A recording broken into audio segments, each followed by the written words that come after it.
Jen Mall, and welcome to Nurse Connect. I am an RN and a board certified nurse coach.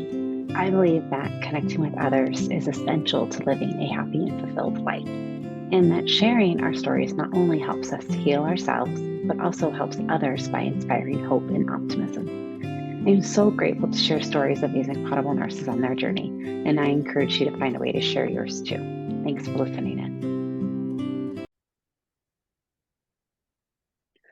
Hi, everybody. Welcome back. I'm Jen Mall with Nurse Connect Podcast, and I've got Sally Davidson here today. Super happy to have you. Would you Thanks, get us started? Yeah, sorry, just jumped right over you. Would you mind getting us started with telling us a little bit about yourself? Sure. Yeah. Thanks for having me. So yeah, I'm Sally Davidson. I'm a board certified nurse coach. I just recently retired after 30 years. I retired as a director of critical care services in my local hospital. I was at the same hospital for 30 years. Amazing. So that has been quite a transition out to entrepreneurship. Yeah.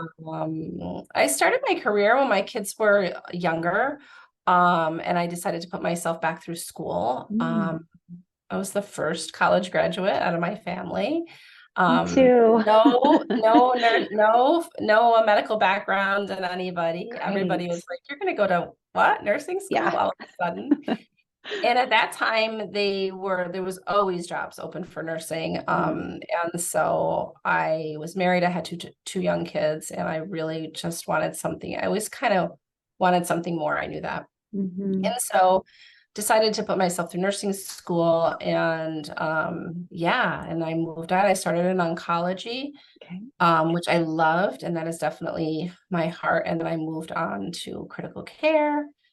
And then the more I moved, it was easier. And then I hmm stayed in the ICU for quite a long time, and I loved critical care. It was definitely different than oncology. Always very patient, family centered though. So hmm always did all kinds of crazy things regarding the families and the patients with whatever they needed. Um, and then I went on to supervisory roles and ended up managing the ICU, managing two ICUs in two different hospitals, and then went on to be the Mm, director of nursing. And I worked through COVID, and I just started to suffer some. COVID was rough for all of us, whether you were hmm bedside manager, director, um, just the whole process of COVID, and the whole reset where a lot of people were able to like just stop and stay home. We had to still work. Yep. And yeah, it was rough. It was rough to see the nurses at the bedside struggling. It was tough to see the families not be hmm able to be with their loved ones. It was tough to be in that managerial role and be the in-between person when people didn't think they could like work anymore. 8 or 10 hmm people died in the ICU in a day. Mm, So yeah, that was just rough on everybody, um, mental health wise. hmm And I normally push through. That's my MO. Overachieving perfectionist, people pleaser. So Yes. in recovery, Part of the club. I'm in recovery for that. Yes. And I actually had gotten my board certification a bit before right before Mm, COVID started. I had seen this ad, and I felt pretty comfortable in my position at the hospital, but I always kind of thought like, oh, what else can I do? Like, what yeah. else is out there for me? Like, I felt a little bit like I needed something else. hmm And so I ended up going for my certification, and then COVID really hit, and I didn't do hmm anything. Whether it was an excuse, whether it was a rationalization, but I Yeah. didn't feel like I could step away. So I really didn't do anything with my coaching. Um, and then I started to suffer. COVID was on the downside, and then I started to suffer a really hmm panic attacks. Oh And I'd never gosh. really had panic attacks. And it was really interesting because I would be at work, I would be like in a meeting, and I would just feel like I can't even like hear what anybody is saying. Like I had a new appreciation for what happens when people Yeah. have panic attacks. And I wasn't really sure what was going on. I was just like, what is what is happening to me? hmm Like why now? Like I've had difficult times in my life, and I just always was known to push through. Right. Um, Even my husband was like, I don't understand what your problem is. Kind of like, Yeah. you always kind of just, push through. And I do. And I couldn't this time. I Right. just couldn't push through. And so I ended up taking a leave of absence from work and for a couple months. And that brought on a whole new set of thoughts because mental Mm-hmm. health in this country is really not looked at Right. um, in any way that's favorable, I don't Right. think. And it wasn't for me in my hospital. I felt it was a bit of a scarlet letter. Yeah. And I really just needed some time to decompress. Mm-hmm. And I went back and it felt weird. Yeah. And I'm sure some of it was me and some of it was, the institution, but it just really opened my eyes to, as I started my journey and started meditating and looking at more holistic Mm-hmm. practices for myself. It really opened my eyes to the broken healthcare system, Mm-hmm. and that I just didn't feel like I had the fight in me at that time to make change from within. I was in a Yeah. position, a lot of people probably thought I was in a position as the director of nursing to make that change, but in my facility at the time, I didn't really feel like I had the ability to make the change. Absolutely. Yeah. Um, we were doing so many different things, building new hospitals. We had two campuses that had combined and two different cultures. There was a lot going on. Mm-hmm. And I felt some shame and guilt around that, but I just didn't feel like I had it in me. So I decided to step away as I was doing my own healing journey, and then, started my own private practice and my own entrepreneur journey, which brings a whole new set of Yeah. stuff up for us. Um, but yeah, so in the midst of that, I started out like with a yoga certification, Okay. and then I didn't actually I completed it, but never completed to get my cert because I started to go down all these other paths of sanity. And I became a shamanic Reiki master. And so do a lot of energy work. And I took a program out of actually San Diego of a woman through inner alignment and do a lot of inner child healing work. Mm. So I've been working with her for a couple of years. I did my own healing with her, and then I went and did a lot of her programs. And so I've um, do a process of inner child healing, really getting to the root of why we are the way we are, Yeah. why we are triggered in the present moment. And we think it's, everything around us. I was a very reactive, I guess I didn't look at myself like this, but now looking back, I was a pretty reactive, angry, Mm-hmm. defensive, never thought I was like getting picked for the team or winning kind of person. I always felt like I was on the outside. And I can see now that like that wasn't always the case, but definitely was my Mm. perception. So yeah. And so yeah, I've just been on this crazy healing journey, credentialing like crazy and working my own practice and yeah, and getting back to helping people in a more holistic way because there's so many ways for us to help people um differently, with somatic work and embodying Mm-hmm. how we feel and not suppressing our emotions and all that good stuff Mm-hmm. that we talk about. Wow, you've had quite a journey, and I know you condensed many years into that a couple of minutes. So I know a lot of people who are struggling, myself included. I think we learn as we start to go through this, our journey is never done, and there's always you peel one layer back, and there's a whole bunch of other stuff under there. But I know many of at least my nursing colleagues that have, and including myself, have been in that boat where you are burned out. You don't know what's going on. Perhaps you're brave enough to take a leave of absence. I know that wasn't something I did, and in hindsight, I wish I did. But so I think it was very brave of you to take that time and space for yourself. But I know how difficult that must have been. But what would be kind of your, if you, your, I don't know if advice is the right word, but guidance, suggestions, if a nurse, a colleague finds their self in kind of that place where they are just rock bottom, right? Barely surviving, struggling, questioning their purpose or identity, all of that stuff. Would they kind of even start picking themselves up from that place?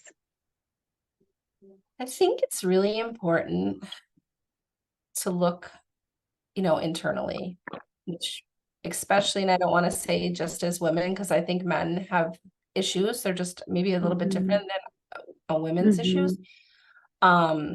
But I never thought it was okay to say I wasn't okay. Right. It just wasn't part of my DNA from way back, I'm sure.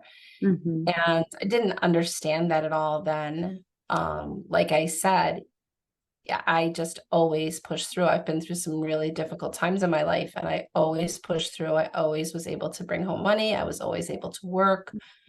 I always just made it happen no matter what, and never really asked for help. But that didn't mean I wasn't resentful. So I would get Mm-hmm. resentful, but I wouldn't ask for help. Yes. And so it just wasn't even in when I started having the panic attacks. I didn't even understand, like, what am I supposed to do with this? Why is this happening now?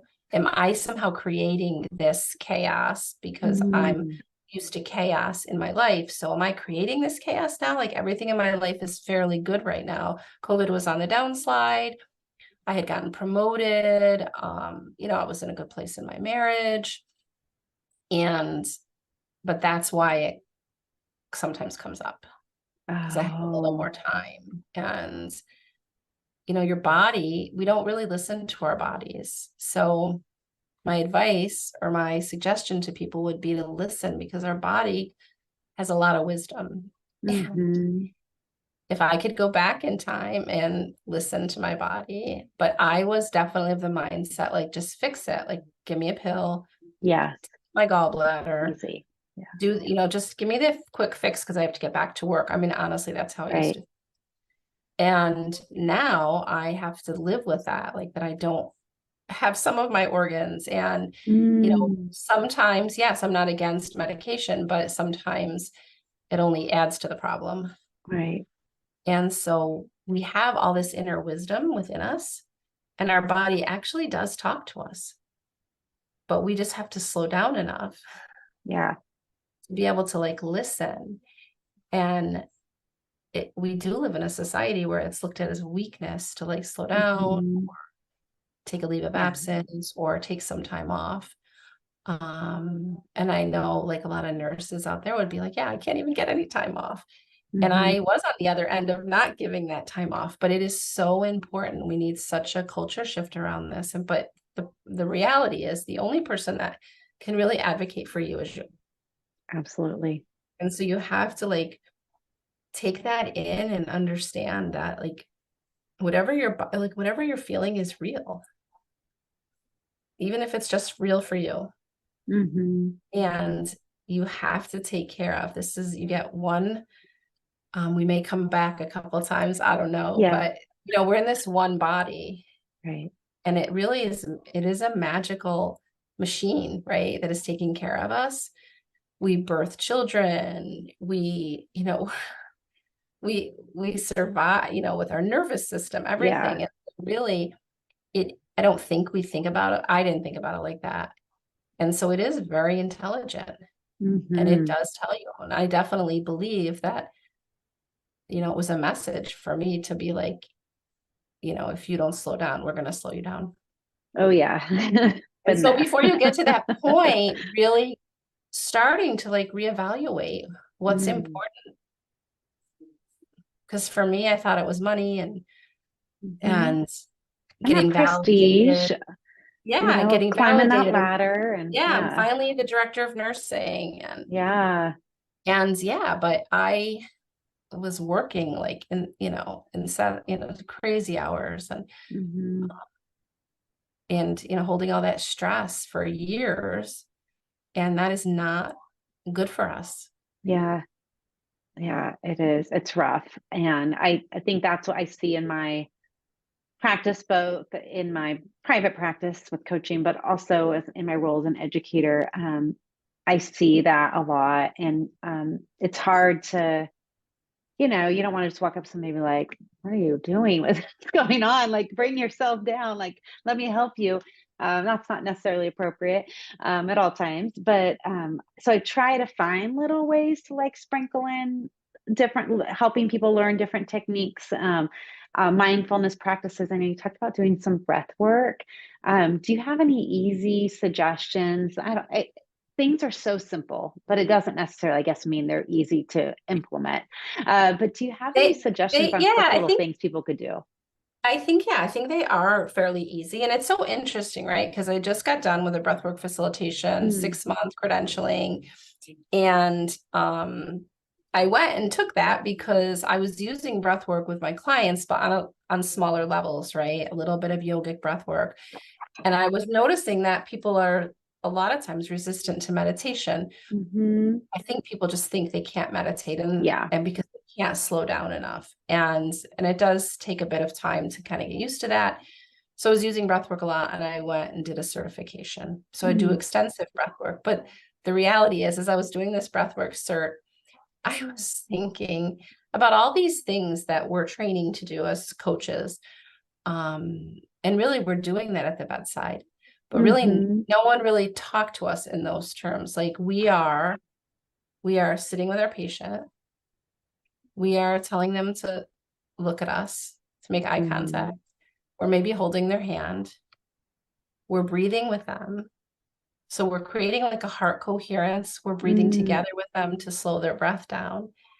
So I was doing all this training and I was thinking, like, I've been doing this for 30 years, yeah.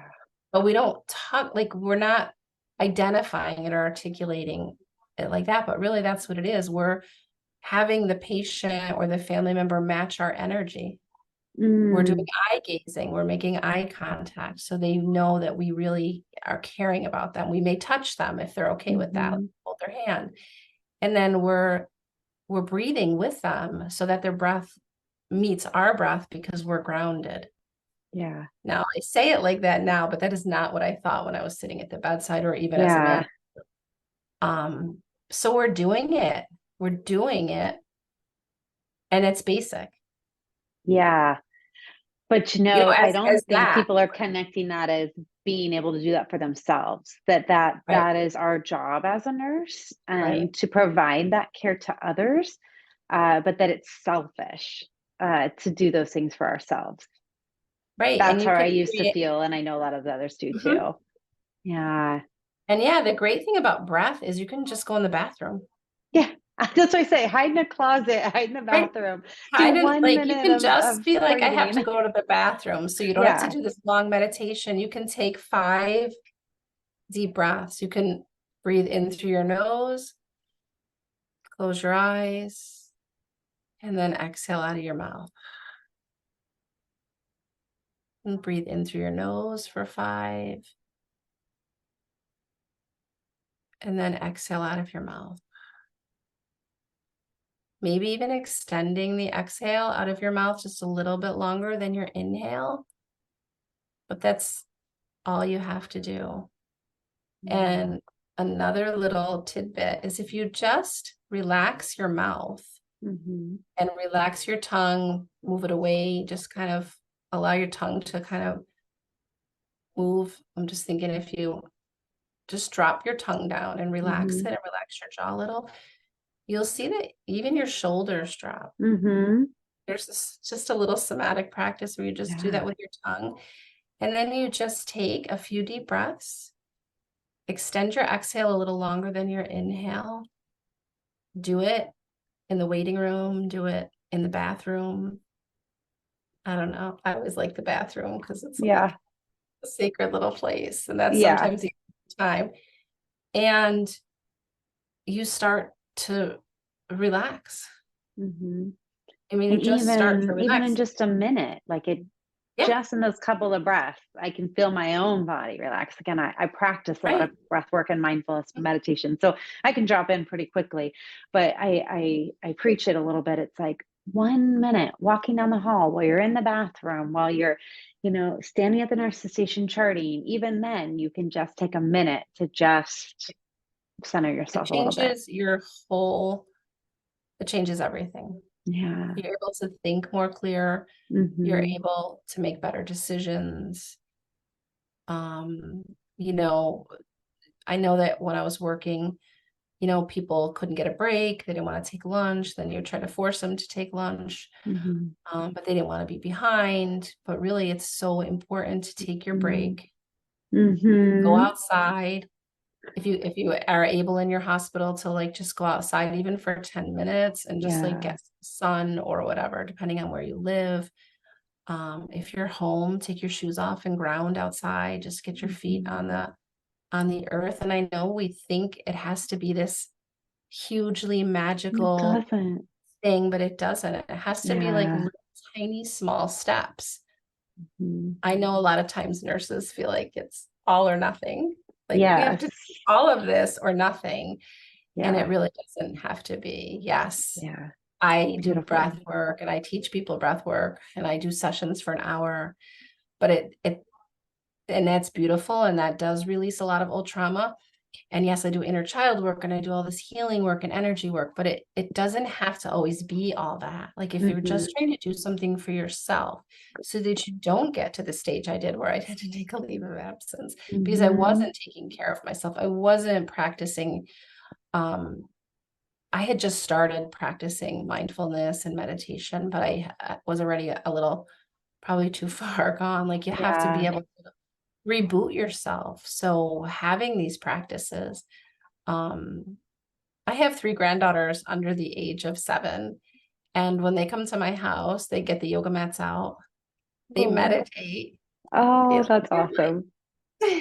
they play the singing bowls, and they're just like Yeah. organically doing it. And um, the 7-year-old was upset the other day and she went in my bedroom and she shut the door and I said, "What's going on?" And she was like, "I just need to breathe a little bit Oh, and have some time to myself because my sister's upsetting me." And I was like, wow. wow, like what is That's happening? awesome. Right? She's 7. So the littlest, tiniest little things, because it's not like they come to me and Sure. like we're doing all of this stuff. I've introduced it to them and they have their own yoga mats and I let them play my singing bowls and different things. But I basically have just talked to them and introduced it. Yeah.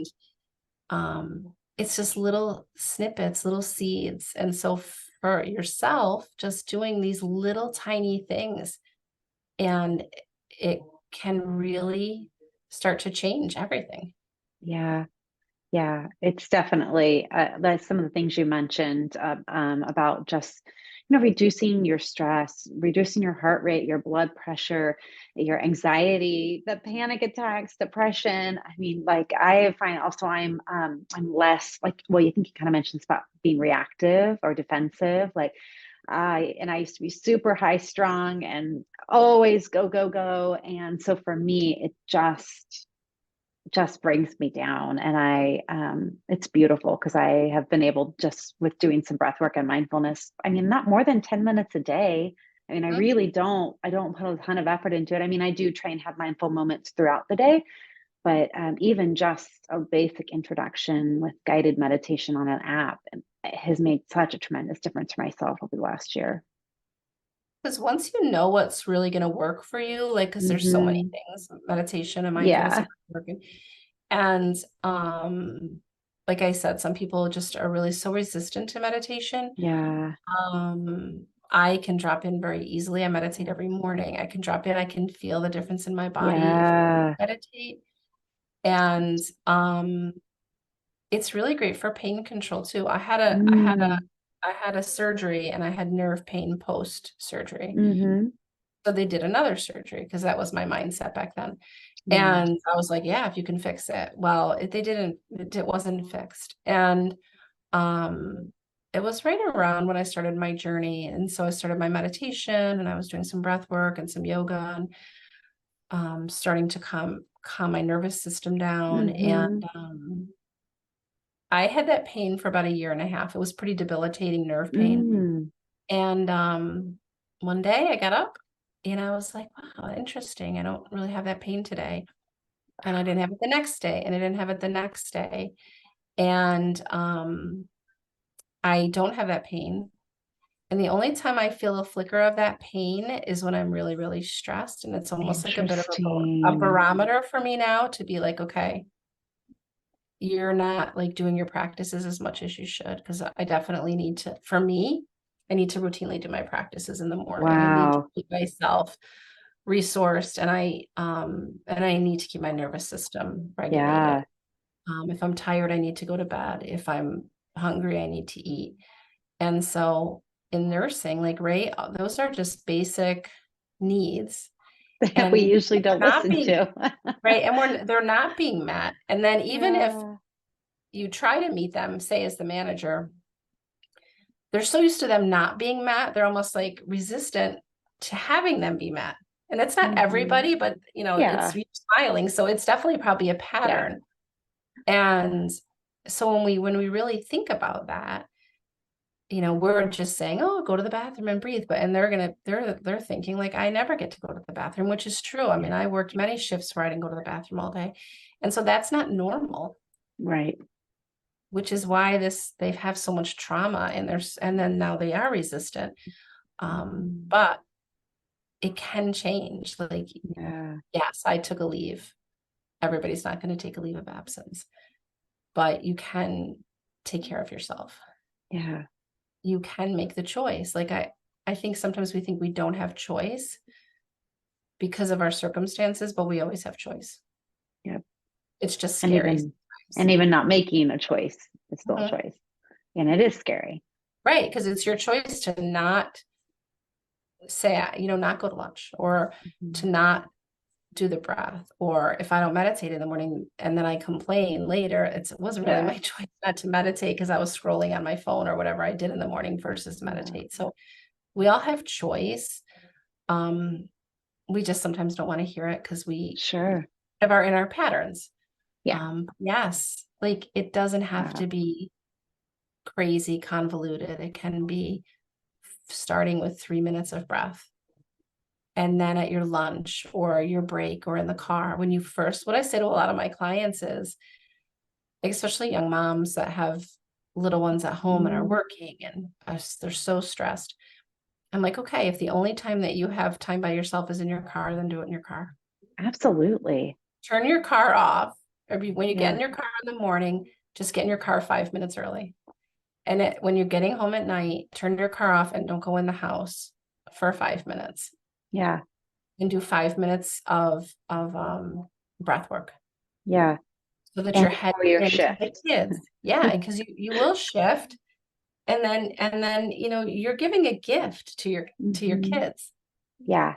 Yeah. Leave work at work, Hmm. be there at home. Yeah. Yeah. And I do hear those, the stories. I mean, and I've been there. I've cried in my car before I go into work. Thank God, not recently. But for years when I was burned out, I would sit there and cry in my car before work and cry after work. And I wish I had the knowledge at that time to have developed a little bit of a breathwork practice so that I could kind of regulate myself, reset myself for those times when I was really, really anxious.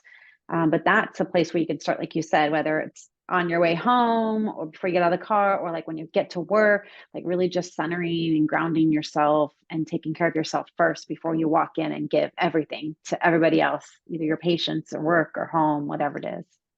Right. It should be in our training. Mm-hmm. I mean, it should just be in the training. Like, I thought a lot about that, I mean, like, how amazing would it be if everybody in healthcare had just a little bit of this training, um, and how much different it would be. Because just if you have an angry family, if you're matching their energy, Mm-hmm. of course they're going to get angrier. But if you can Yeah. come in grounded and have them match your energy, bring them down. Right. Um, it's a different day. Or your coworker, because it's not just the patients and families, right? It's your coworker that comes to work always Mm-hmm. cranky because she's got a lot or Complaining and he's got a lot going on. Or as soon as you walk in, they're like, oh, turn around. yeah, That's yeah, always it's so makes you hard. feel good because you got 12 hours ahead of you. So Yeah, there's so many things that we can do, but if you don't know about them or you sure. don't have time, I wasn't doing any of them. Mm-hmm. And then we're all made up differently, right? I'm pretty much an empath. And so I used to think that was a superpower that I could read the whole room. I thought that was like literally Yeah. a superpower. I used to say to my husband, I don't understand. How do you not notice that? And he's like, what are you Yeah. talking about? And I'm like, over there, like this whole thing is going on. And he's like, how do you see that? And I used to think Yeah. I'm so amazing, but really that's why I would be so tired all the time because I would just take Yes. all that. I didn't know how to Yes. control any of that. I would take in all that energy, and we're caregivers. Usually that's why we become Would make nurses. great And nurses.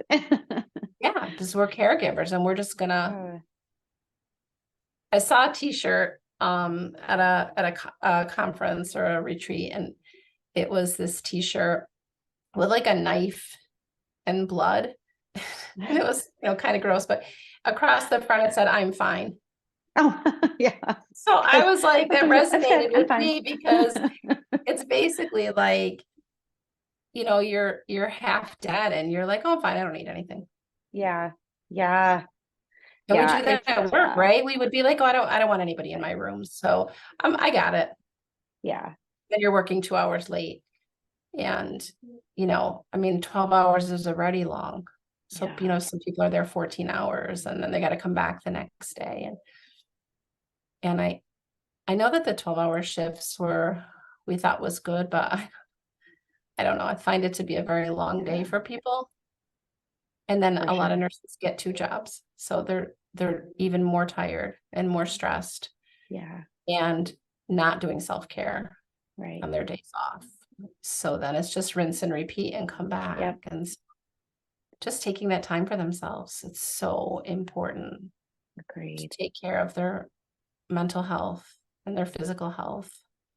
Yeah. Um, And I and it think doesn't. just, yeah, like talking about it, bringing more awareness to it. I think a lot of us thought, well, nobody else is struggling with this stuff. There must be something wrong with me because I can't handle it.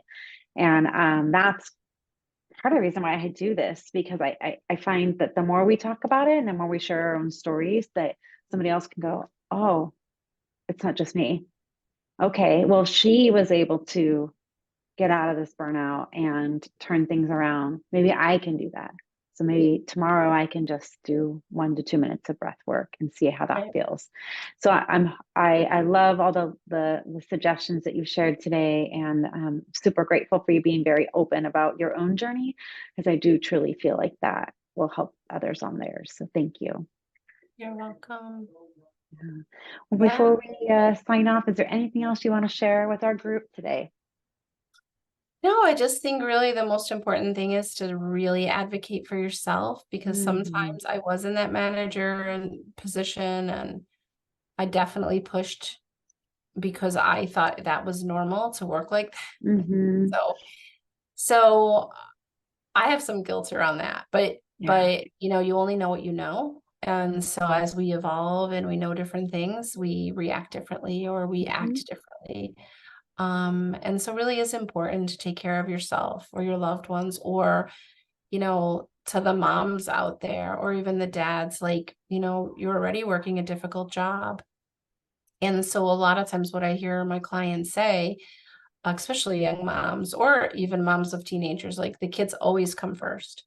And so that is beautiful, of course, we want the kids, but if you don't put yourself first, and I get a lot of pushback on this, Mhm. but the reality is your cup needs to be overflowing, not just Yeah. full. It needs to be overflowing so that what you give to them and what you're teaching them is so important as they go off into the world.